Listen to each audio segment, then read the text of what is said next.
So good morning, everybody. Thank you for being here this morning. So as you know, the subject for today's talk or workshop is how to craft an effective teaching philosophy. I know how important that is, and we have Dean, my dean, when I was a student. Professor Arthur Holder was my dean, and now he's teaching here. So it's so wonderful to have you, and thank you for taking time to be with us and lead this workshop. Great, thank you, Chai, and appreciate the opportunity to do this, and thank you all. And those of you watching at home, thank you for participating in this. So, I'm not sure exactly when it happened that having a philosophy of teaching statement became something that you have to do in graduate school and then in order to apply for teaching jobs and those things. I can say that I had never heard of that when I was in graduate school, so sometime in the last 35 or so years, this has become now pretty standard as just part of what you need to have. And so if you look at the schedule for the upcoming PDP workshops, here's an advertisement, Chai, and we just happen to have, I mentioned them right here. A lot of the things on here are things that you need to have in your portfolio, as it were. I mean, the one that's already happened is a workshop on developing the CV and the cover letter. Okay, even in my day, we had to have that. I knew about that. Then this teaching philosophy, and then a diversity statement, March 4th. Ruth Myers is going to be doing that, and then other things on various aspects. I guess the other thing that sometimes we used to incorporate in your CV, and probably still do, but some places will ask for a separate research statement. Sort of what are you working on? And others will ask you to have submit a sample syllabus. We've got a workshop coming up on that. Some will ask you to submit teaching student evaluations from courses that you may have taught. What other kinds of things have you experienced or heard about? Anything else? Well, that's a lot right there. You think of is. It used to be you just write a letter and send them a copy of your resume, but now you have to do this. And of course, hey Deandra, as is always the case, you need to be aware that you can reuse a lot of material, but you need to think about whether this material that I've developed for school A also works for school B or school C or school D. So there may be, you can see this. If you're applying to teach as an adjunct in a community college introduction to religion course, that's going to be a little different than if you're applying for a tenure track position in a large religious studies department where you're focusing just on your particular, hey Christina, your issue, your particular topic. So you need to be prepared to adjust to that. So what we're focusing on today within all of these various parts of your portfolio that you would use to present yourself to prospective employers is what's usually called the statement of teaching philosophy. And the unfortunate thing about that is that if you do a great job at writing a statement of teaching philosophy, it won't really be what you need. The title is that's kind of the standard title, but don't let that throw you. And this is on your handout, this is the main point. Underscore this, put a star by it. This is the main thing. Make your teaching statement a personal narrative about who you are as an effective and growing teacher, rather than an abstract essay on pedagogical theory. It's not a philosophical essay. It's about you. And so what you want to do is to convey as much as possible who you are, what it's like to be in a classroom with you, and why the students at this school that you're applying to teach at would have a great experience and they'd all want you back. Okay, so that's kind of what you're trying to get across. And we'll say more about the what goes into that. But I want to just start with these reflection questions. And I've listed 12 of them here on your handout. Some of these I borrowed from other various places that I found online, good suggestions, and others I've made up. And I'm sure there could be more. But the idea is to get you thinking about this. And if this were a 2-hour workshop instead of a 1-hour workshop, this is where we would stop and break you into pairs and say, choose 2 or 3 of these questions and share with your partner your answers to that. So I'm going to encourage you to do that on your own.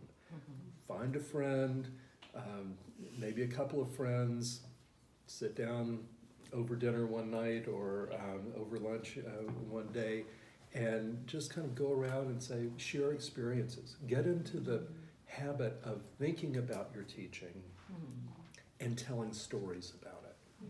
That's going to be your most effective way of preparing for writing this teaching statement, rather than, I hope you'll read some books. That'd be great.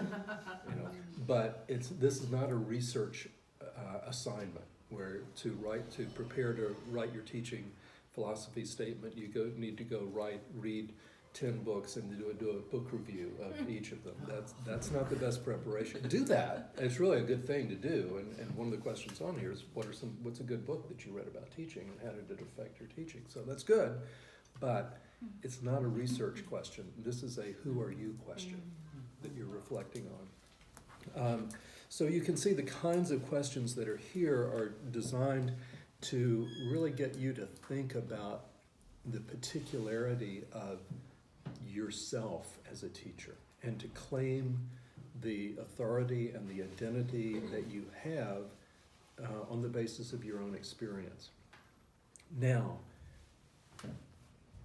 here's where I'm anticipating the big question, which is, what if I don't have experience as a teacher? How do you can't get a position teaching unless you submit an application that includes your teaching statement. And I'm telling you, your teaching statement needs to be about your experience as a teacher, and you're thinking, how do I do that the first time? So let's just see where people are. How many of you could, if I said, tell me about a class that you've taught? It doesn't have to be a whole course, but at least a section of a course or something. You would say, okay, I've got something. Anybody? Everybody gets it. Those of you at home, perhaps you don't have that. You're wondering, the people here on the watching the video, what do I do? So you think about times that you have been in. You've all done presentations in class. In seminars. You've been where it was your turn to present.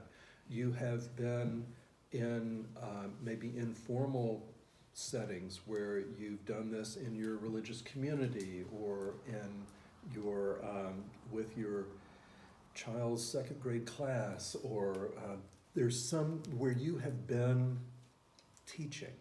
Claim that, and of course, as you go along, to be able to say, yes, I was responsible for designing this whole course, and then I taught it again a 2nd time and was able to refine it, and okay, that's great, but it's not required. In order to do this, you just need to have some good stories, and you can get some good stories from being a TA, from doing presentations in seminars, whatever it may be. These questions again are really designed to get you to be thinking reflectively about your own teaching. And that's probably the most important thing that you want to be able to convey in this teaching statement. Yeah, it's great if you can have success stories and say, you know, I walked into a classroom and all the students were bored and they were asleep and they were used to having very, ineffective teachers, and then I came in and woke them up, and now they all wanted to be religion majors, or whatever it is. Okay, that's great. But it's not so much about listing your accomplishments as communicating that you take it, that you're teaching seriously, that you've thought about it, that you're working on it, that you're improving. So sometimes sharing your, let's not say failures, but your challenges, things that I tried this and it didn't work, and so I went back and here's how I revised that. That can be a very effective way of showing that you are learning from your own experience as a teacher.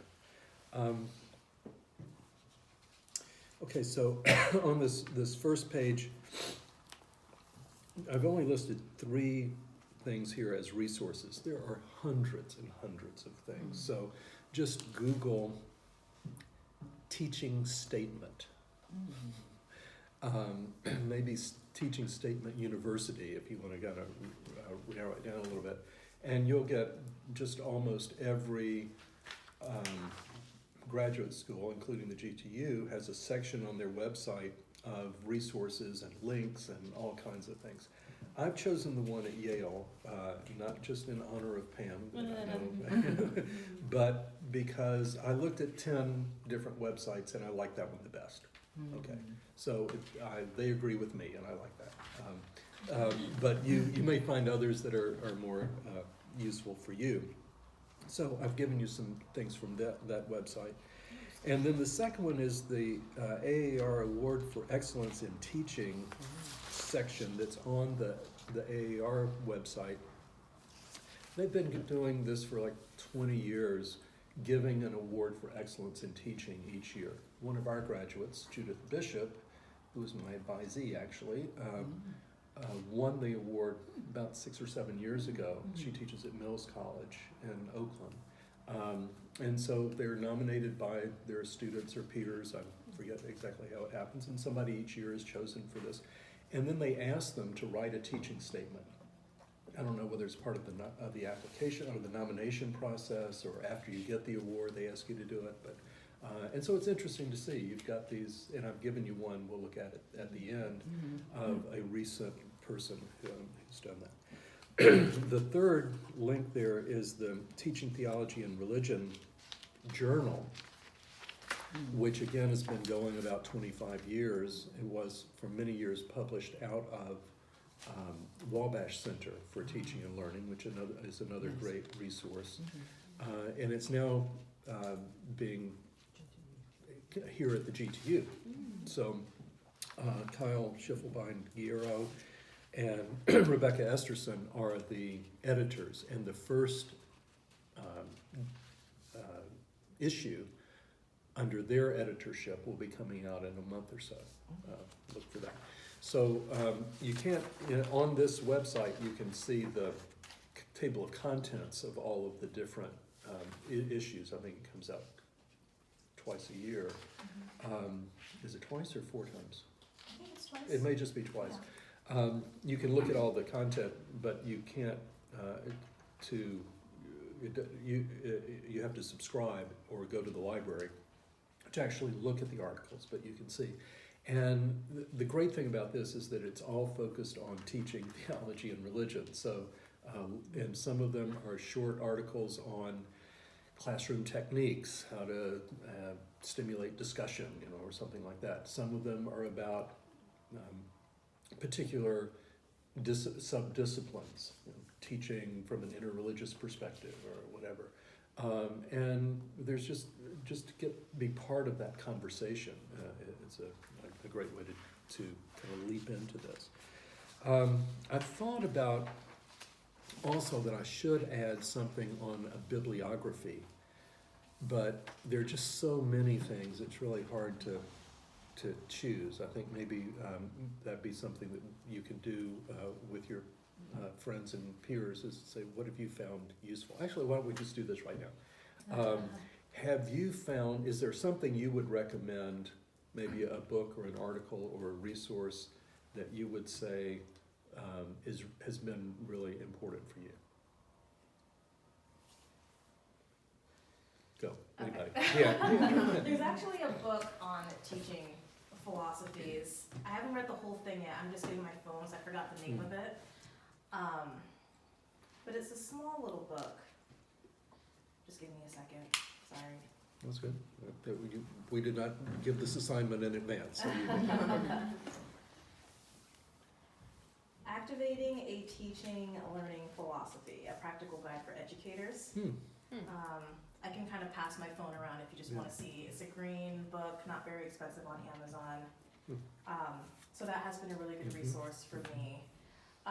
The Teaching Theology and Religion has a lot of articles, and what's the most helpful about it, in my opinion, is that there's a lot of practical hands-on articles as well. It's not just these abstract articles on teaching theories, but there's actually examples of real instructors in the classroom using these different types of techniques for their students. So that's really helpful.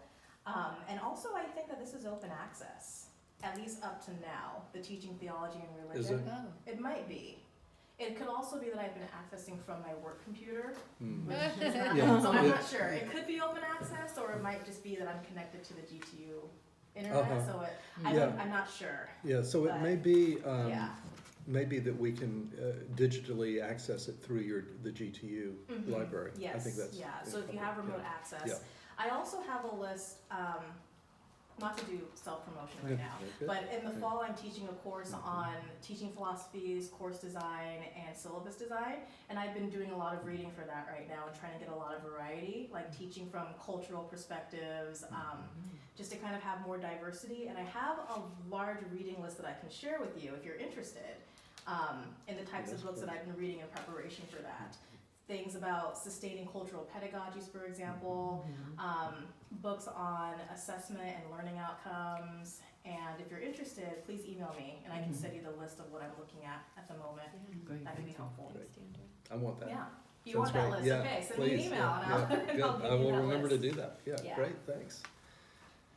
Anybody else, something you've come across that is a theorist or a resource? I don't know what the resource was, but when I started to TA, I started realizing that your personality as a person it may not be the same as, or your cultural location as the professor. So I'm TAing for someone who's very white and very structured.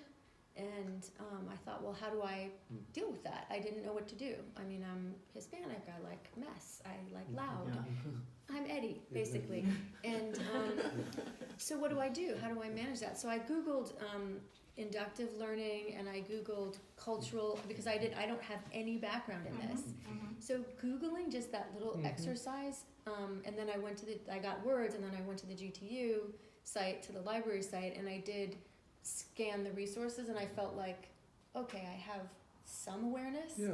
It's still for me like maybe something like 6 months or a year away, but it does help, even just that little exercise to Google, because she kept talking about inductive pedagogy and I was like, what the heck is that? So I Sounds good. What is that? yeah, thank you for that, and you're expecting me to know that, so I mean, I'm learning. I'm just now starting to learn. For me also, when I started learning, and my background as an Indian, we had the banking model of education, and then with Sister Miriam, when I started TA, my thing was I had to give, banking model. Yes. Then from that to switch to problem posing model of education. So as you said, I Googled it and thought about that, so I could switch gradually to that. Yeah. Model. So other people have talked about this, but I always think of Paulo Freire as the Yes. kind of the Yes. critique of the banking model, the pedagogy Yes. of the oppressed. Yes. One of those classic books. Yes. A lot of people bell hooks on teaching to transgress, another kind of classic that you'll find a lot of people refer to. Something that that I've really appreciated is Parker Palmer's book, The Courage to Teach, which is, for me, in that category of that kind of classic. And then we'll We look at also the had a episode. book of one of the GTU staff for a long time. I'm not getting her name now. For a long time, she was a dean or. Judith Burling. Yes. Yes. Yes. The Kathleen book had given me that book, so that helped me. Yes, which is interreligious. Something on these teaching methods Yes. and syllabus. It is a thick book, but it is very. It was very helpful for me. Good. So we'll compile these, and that'd be good to circulate. I wanted to add too, it's not necessarily just like a resource in terms of a book, but I've learned to rely on my own like kind of critical way of approaching as a student. So whatever works and what doesn't work, as I look at how my own professors or whoever I've faced in a teaching capacity, as I look at my own experience and I look at the reactions of my fellow students. So I'm not just listening for content, but I'm also listening for teaching style and methodology and relationality and all of that. Yeah. I should have been preparing a journal because it's not necessarily, all in there, especially as time goes by. So that's something that I would recommend too. Yeah, it's part of the reflection on, you can think all of these courses that you've taken in your life, it's all been a teaching lab. It wasn't just about the content, it was about methods of engaging students and working with different populations and different learning styles and all of that. And at least for me, it's not as though there's only one way to do it. I can think of lots of different great teachers that I have had who were very different in their approach. And I think that's, again, to kind of bring us back to what we're looking at here, there's no right or wrong answer. It's not, and experimentation is good and you'll change over time. So think of this teaching statement as something that you probably want to revise every year. And it forms almost a kind of teaching journal then as you're doing that. Okay, so let's flip the page, and this is just kind of the main page from that Yale Center for Teaching and Learning, Center for Teaching, Center for Teaching and Learning, on their on teaching statements. And I'm not going to go through all of this. But it's pretty much what I would recommend. So maybe I'll go through some of it. All right. So the goal of a teaching statement is to let future employers know your capabilities as an instructor, your fit with their institution, your value as a colleague, and your overall qualifications. Now I'm going to put a little star by that last thing. This is not where you repeat things that are in your CV. The teaching statement is not, I have taught, I've been a TA in these 5 classes and I've taught this course on my own as a new hall or, whatever. That's all goes in your CV, maybe in your cover letter. The teaching statement is a 1 to 2 page narrative where you're telling some stories about your work as a teacher. And of course it'll draw on, you might mention and you say, as a TA in the introductory course for MDiv students at so-and-so, this happened. But you may not even do that. You may just say, one day we were talking about the doctrine of the Trinity in class, and here's what I came up with, or something like that. So it's really more about the story than about, so your overall qualifications, it would be supported by your CV, but you don't want to repeat it here. Then they just have a kind of checklist. We got lots of versions of that coming up. Does your teaching statement demonstrate what gets you excited about teaching? Explain how you accomplish your goals. Give examples of what you do in the classroom. Does it answer what it's like to be in the class with this person, and what do students who take a class with this person get out of it? These are the kinds of things that you want to convey. So excitement, energy, even humor is good. It's not a list of 14 things that I do well or something like that. It really is like you need to introduce yourself, not just your ideas. You need to show this is what I do, not just what I think, but this is what I do, and here's how it works. Provide examples. A lot of this is problem-centered. So I notice students often have problems with blah, blah, blah, and this is what I do to help them understand that concept or get over that resistance or whatever. So you're showing that you are a student-centered teacher. And as we'll see, one of the things that you want to do is really talk at least as much about the students in your teaching statement as about you. So not just what you did, but then how did the students respond? How did that work for them? And then finally, present itself as a teaching statement about you as a classroom teacher, something concrete and explicit rather than a dry, abstract statement of teaching philosophy. Again, that's the main point getting across here. Their suggestion, and I think this works well, for a 1 to 2 page teaching statement, you have an introductory paragraph, you tell 3 stories, and then you have a conclusion. And each story is illustrating an issue that you came across, how you dealt with it, and what happened as a result. And for that, what happened, that successful outcome, as often as you can, you give some kind of specific evidence. So students, on their one student on her course evaluation at the end of the semester said, the turning point of the semester for me was that class where you did so-and-so. Or, their scores went up, or we had, a lot of it you can do, just, it's anecdotal. You don't have to be too scientific about it. You can say, I had a student who did a creative project at the end of the semester that ended up being written up in the local newspaper because what he had done had such an impact on the neighborhood.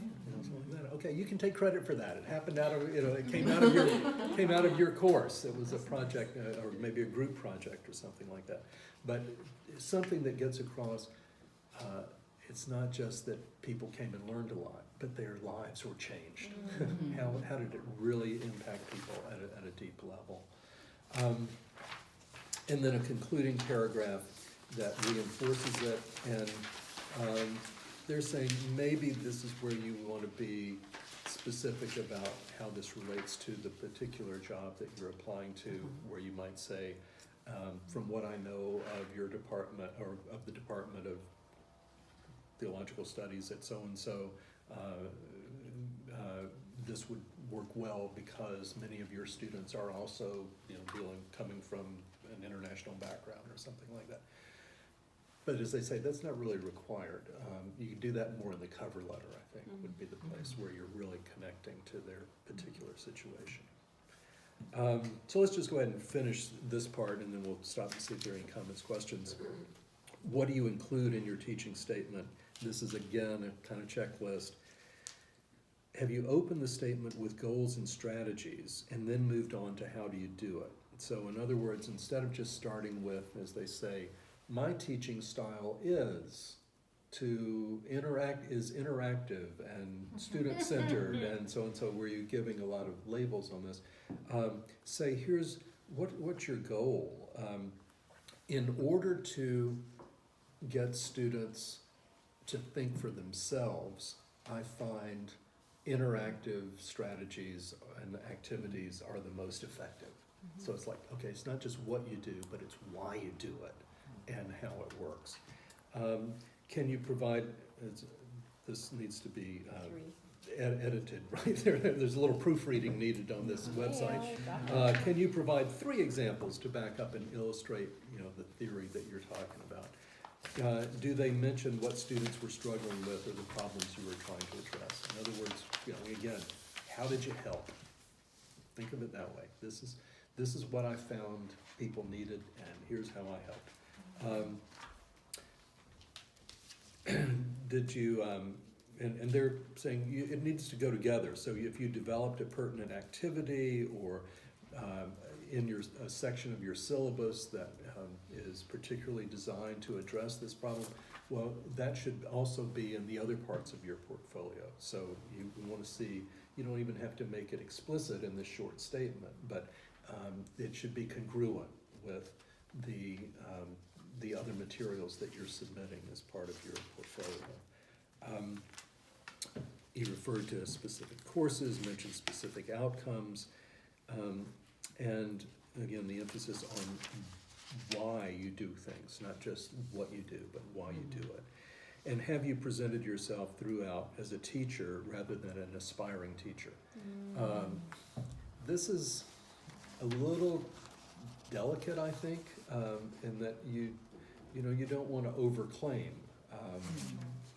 but you are at wherever you are, you want to show that you have, let's say, mastered the teaching that is required at that level.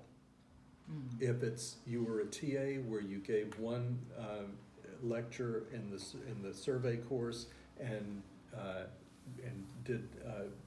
led some discussion sections, show that you did that really well. And that's great, build on that. But then if you've in fact also designed a course of your own and have taught it, as I said, taught it twice, so you've had to show that you've done that. So whatever at whatever level you are, show that you have, and maybe talk about how you have changed, how you've developed. That's a very positive thing. At the end, toward the end of that page, it says, need more inspiration, check out this resource on crafting a stronger teaching statement. Hey, Jen. That's the next section. If you turn the page, you get that 2 pages there. And I won't go through all of this, but to say what this person has done in this blog for the Yale Center for Teaching and Learning is to give an example. It happens to be from a political science graduate student. An example of moving from here's what I did, then revising it to here's a story about what happened in class. So it actually shows short, colorful stories. And so we might just look at, I think the last one there, an anecdote. So it says, and in demonstrating the utility of peer learning, this is on the second page of that crafting a stronger teaching statement. In teaching a seminar on emerging security challenges in Central Asia, for instance, I broke students into small groups and had them research the answers to a short series of questions about the politics, economics, and demographics of a particular country in the region. They input their responses into a Google document that became a shared resource for the class. In subsequent discussions, students were able to bring their country-specific knowledge to bear on questions ranging from the role of Islam in the region to the prospects for political reform, successfully avoiding the kind of broad generalizations about the region that had plagued prior discussions. They also clearly relished the opportunity to become an expert on their adopted country. One exclaimed after the seminar concluded that it had been, seriously, the best seminar ever. So what do you see in that as exemplifying some of the things we've been talking about so far? Problem. Yeah. That it was too broadly general. Yeah.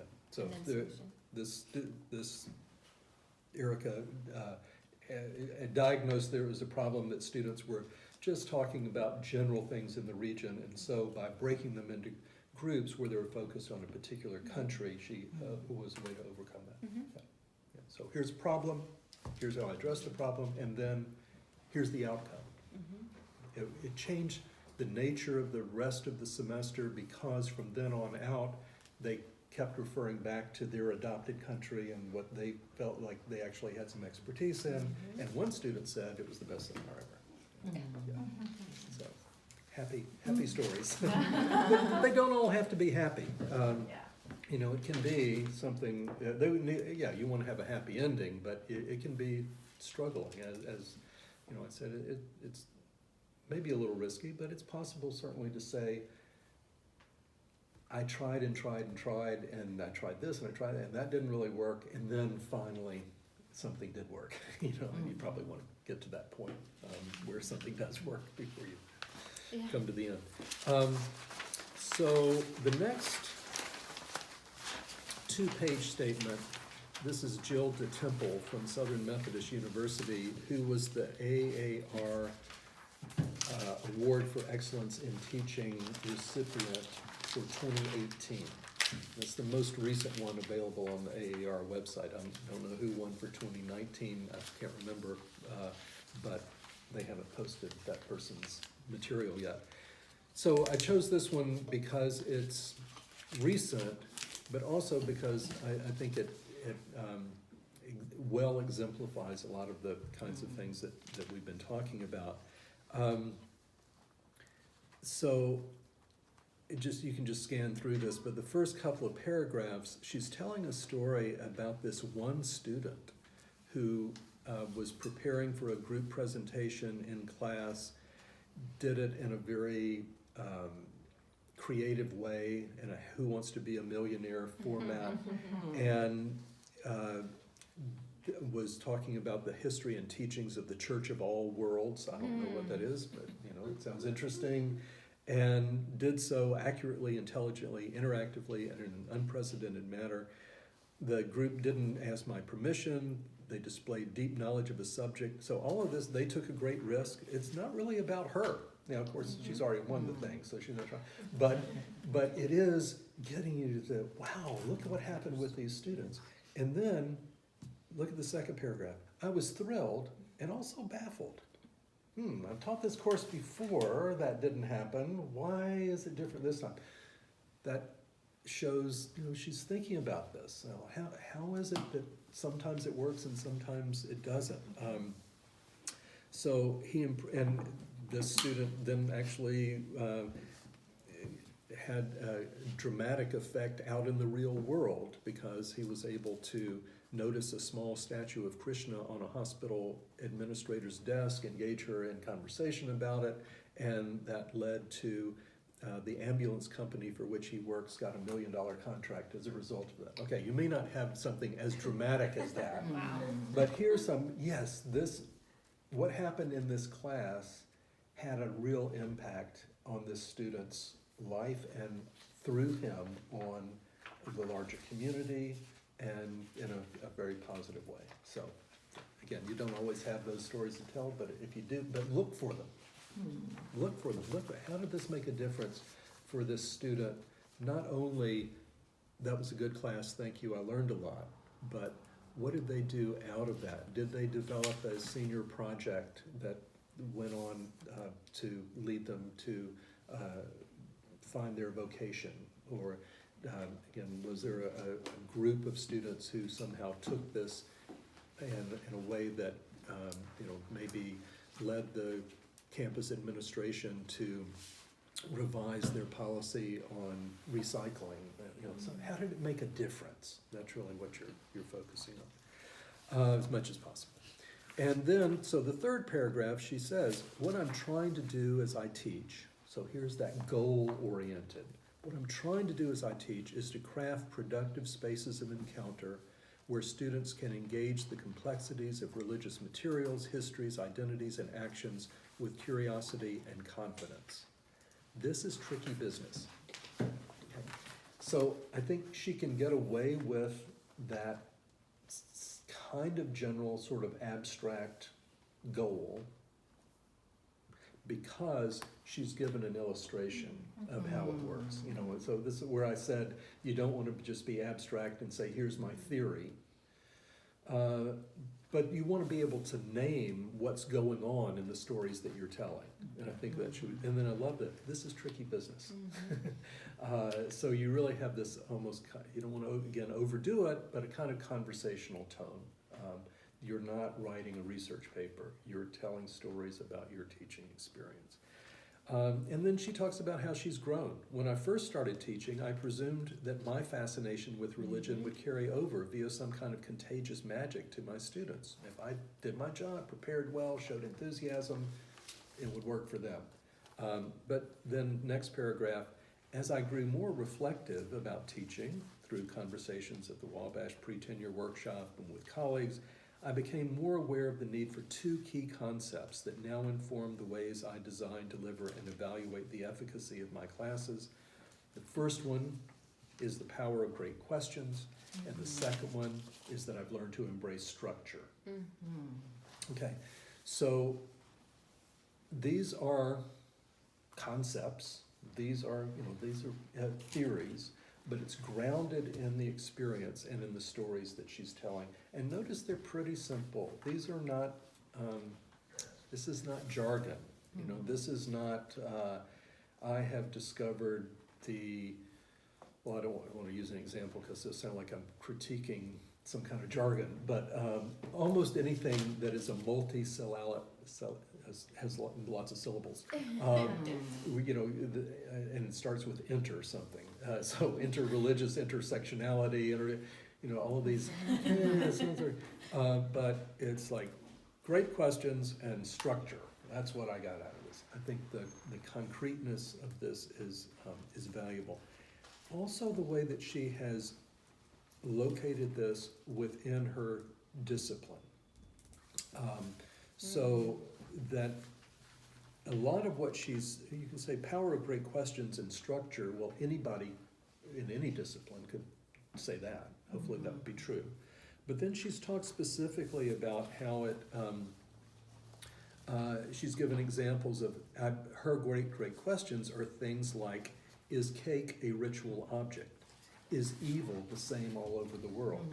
Okay? These are obviously religious questions. So she says, here's what I mean by great questions, and here's how in my discipline this plays out.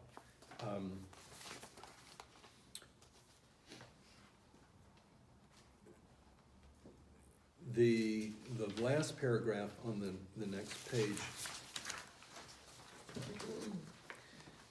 were I to have a talk with a 2005 version of myself, a lot of the ones at AAR on that website do something like this, so I think that's what they have them do. What would you say to yourself as an early teacher? You don't have to necessarily use that, but I think what it does do is to say, here's how I've been developing. As I look back on my teaching, I see how I have, here's what I've changed, and here's why I've changed it, and here's why it seems to be working, or here's what I see as a continual growing edge, something like this. And it summarizes the things that she's talked about. While preparation and enthusiasm are good things, neither of them empowers or encourages students to deeply engage with the complexity of religion. There needs to be a structure in place and the feeling of wobble that comes from meeting new ideas. Those are the powerful questions that she was talking about.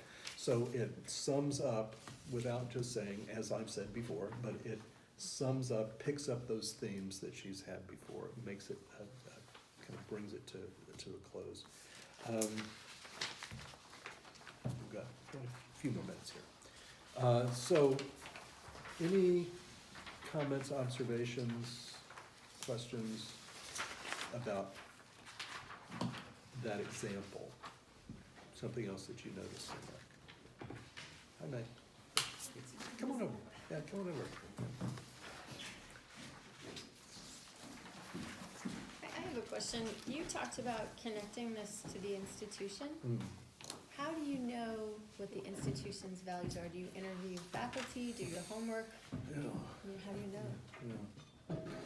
Well, I mean, I think you can get some of that just from the website, and you can at least get the characteristics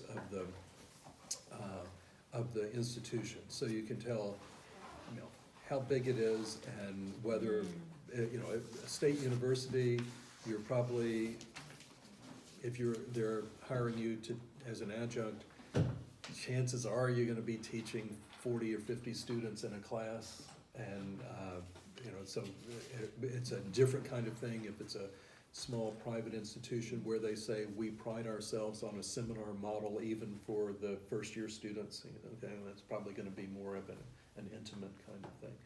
So you might want to consider then having, say, and for that, your teaching statement that you're sending to this state university department, you might want to say something that I've learned how to lecture effectively and give some examples of how to do that. Because if you say, well, in the work that I've been doing, I find that it's all about, working intimately with a small group of students around a seminar table, and that's my teaching style. They're gonna go, well, that could work great if you were somewhere else. But at our school, you're gonna be teaching 50 students in a lecture class. So you can at least find out about that. If it's a school that has a religious affiliation, then that tells you something that they very often will say, our values are rooted in the appreciation for the individuality of each person, or transcendence, or whatever that is. And you don't want to just echo that, but you want to kind of let that percolate through and think, okay, in that kind of institution, they really are emphasizing the personal, the kind of the growth and development. On the other hand, if it's a school where you can see that 90% of the undergraduates are business majors, and you'll be teaching one of 2 or 3 required humanities courses, you might want to put something in there about how, in my teaching, I really encourage students to make a connection with their own vocational objectives, and to take seriously the ethical dimensions of the business world, or something like that, because they're going to say, good, because that's the only reason our students are taking your class, is because we require them to, and they're going to be really looking to how you make that connection with their professional aims, something like that. It's helpful, the job itself. Yeah, find out what the job is. The last thing, we'll look at on the very last page, and I'll invite Deandra to comment on this in a minute, because she's the one who has developed this. Kyle did a version of it, and then she's recently redone it.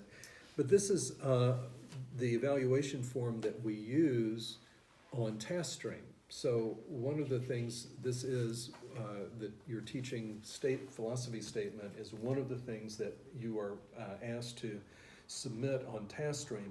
You're not graded on it. It's not part of, it goes into your file, your transcript or anything. But the faculty requires that you submit this for a couple of reasons. One is, we think doing that will alert you that you should be developing one. For all the reasons that we've said, it's probably going to be expected of you. And in order to stimulate discussion and thinking about teaching around the GTU. And to give you the benefit of feedback on, as you're developing a teaching statement, Deandra will do the scoring on this and give you some feedback. And again, it's not as though you, if you get a low score, that it's somehow keeping you from, it's saying, these are the things really you ought to look at before you send this out into the world to do this. So Deandra, you want to comment? You've had I know a couple of these that have already come in. Yeah. I would say, based on the few that I've looked at so far, the biggest issue is generalizations, and that's something that Arthur was talking about, in that a teaching philosophy is not a document that just states your theories or what you think, but it's more about what you do, and what you do in the classroom. So having concrete examples, I think, is the best way to strengthen your teaching philosophy. And also, as Arthur said, they don't have to be really formal examples from the classroom. So if you don't have teaching experience, there's plenty of teaching moments that happen in your day-to-day life. It could be a casual conversation that you have with someone where you had a teaching moment. Those types of examples strengthen your statement.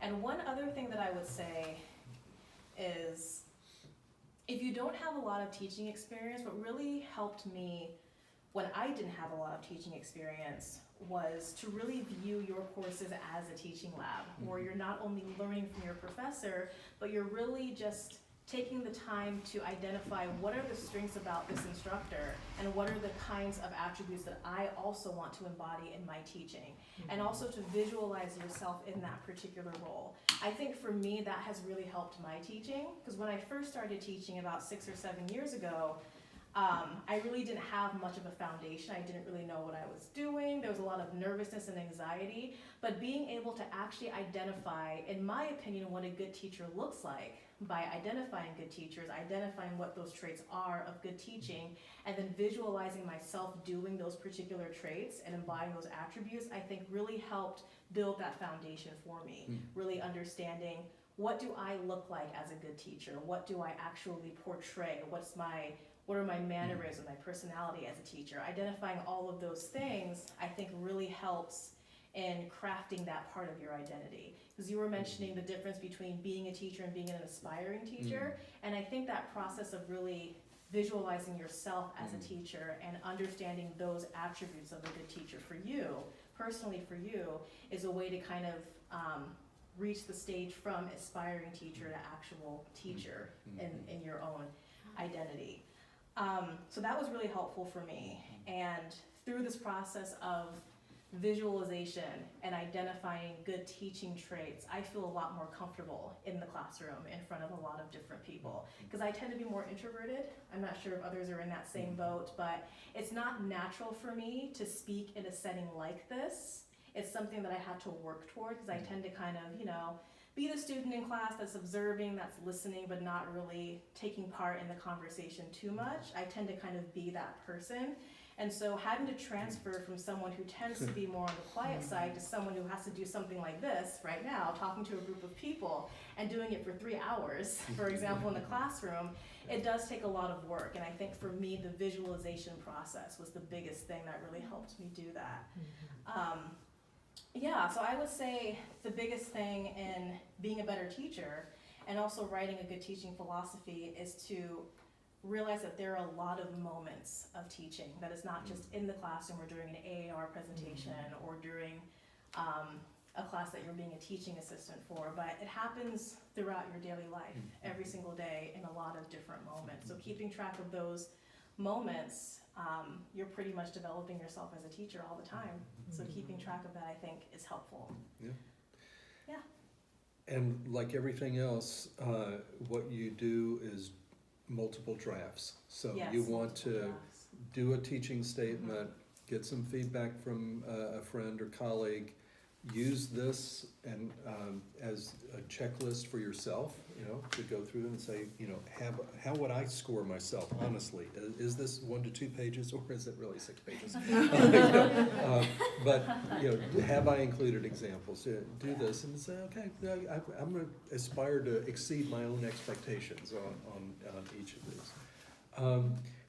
One thing, it just struck me, we got 2, 4, 6, 7 women here, students that have come. So does this mean that women have an advantage in that you are thinking more about teaching about this, or the guys just busy doing other things today?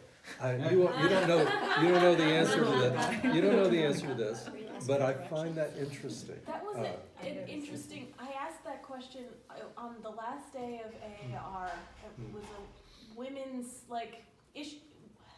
feminist issues or whatever in biblical studies or something. It was a whole panel, and there was one man in the room, and I stood up and asked the question, what do you guys think about the fact that there's only one guy here? And one of them actually said, well, it's the last day. And I was like, but all these women are here.